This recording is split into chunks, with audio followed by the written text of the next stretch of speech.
Reed admits to driving while buzzed, night of murder. Day 3 of Karen Reed's second trial for second-degree murder charges in relation to the 2022 death of Boston police officer John O'Keefe was cut short by confusion about the witness list, which resulted in an unexpected half-day of testimony. Thursday's hearings in the case again highlighted attacks on prosecution witnesses by the defense in their strategy to highlight differences between what witnesses testified at the grand jury hearings that resulted in the charges against Reed in 22, their testimony in the first trial last year, and their current testimony. The defense has accused witnesses of directly lying as their stories have changed over time.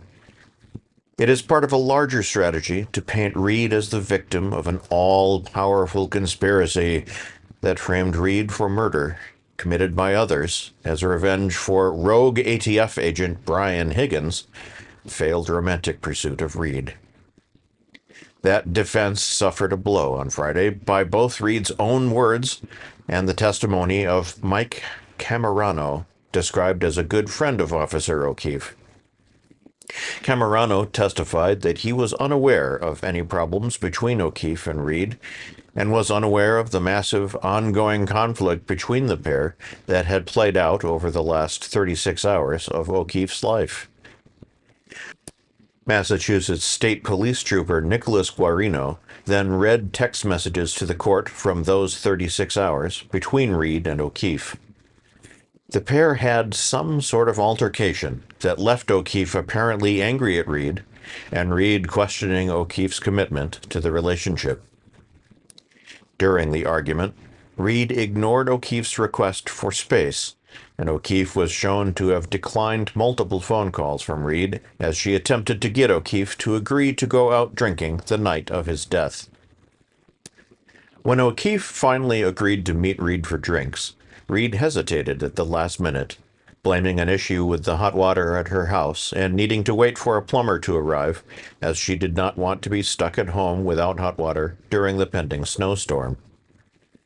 Special Prosecutor Hank Brennan was allowed by Judge Beverly Cannoni for the third straight day to play snippets from various media interviews Reed had given over the past 3 years since O'Keefe's death.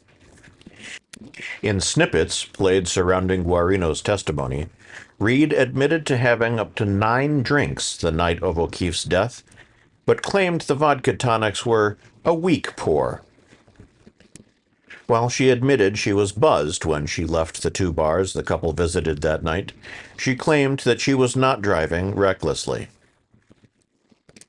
Friday is scheduled for another half-day of testimony, as the prosecution is expected to put on witnesses for the morning session. The afternoon session is scheduled for a view, as jurors will be touring at least one site involved in the murder. An exclusion zone has been established, with the press and protesters set to remain at least 100 feet from the jury at the scene of the murder.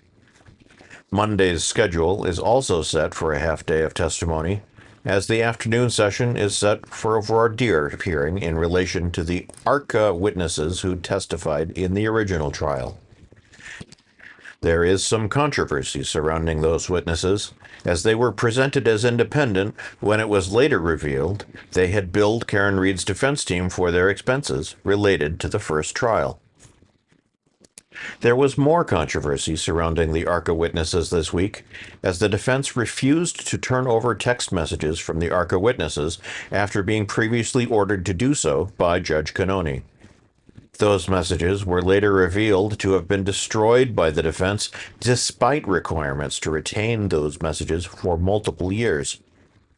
The possible exclusion of the ARCA witnesses could be a tremendous blow to the defense, as they were originally presented as witnesses independently obtained by the U.S. Attorney's Office investigation of the charges against Reed.